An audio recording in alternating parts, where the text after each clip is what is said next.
Now, each week of this series, I've been showing you how to grow your own edibles at home in pots. It's so good for you. It's such a great way to deliver fresh food to the table. And this week, I've got another great project for you. Remember, you need a jazzy pot. Ideally, grab yourself 2 of each. Now, this is just part of the extensive selection of pots that are carefully curated by Wallex. Wallex are a 50-plus-year-old multi-generational garden centre located in WA, and they've been at the forefront of garden style, so checking out the latest pot designs and engineering is fascinating. So these are the pots I've chosen this week. They're a little bit different.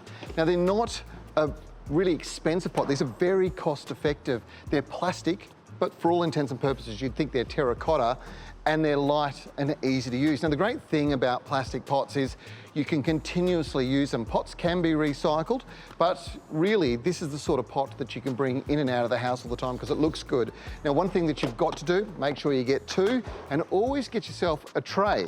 Now, this is that Elho design, and one of the interesting things about Elho, and I'll show you this, you can see there's holes all around the base, but there's a ridge running through. Now, when this sits in the tray, water can actually drain out of these holes where it's sunken into the pot. These ones here, however, are flat against the base of the tray, and this allows for water to be taken back up into the soil to the roots through capillary action. So make sure you get yourself a tray.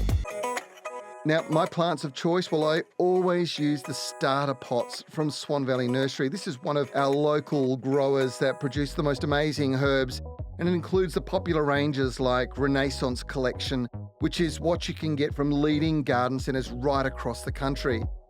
The range is enormous, and they even theme them by use groups, making selection so much easier.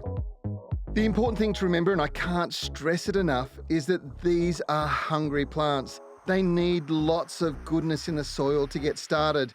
And then you need to support that growth afterwards. And this means applying liquid fertilisers for potted herbs and salad plants.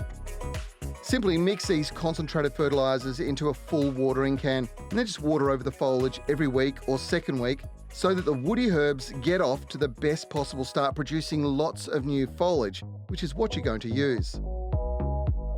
The key to success with everything you grow is a really good quality potting mix, and you should always look for one with the red ticks on the bag. It'll give your plants the best possible start.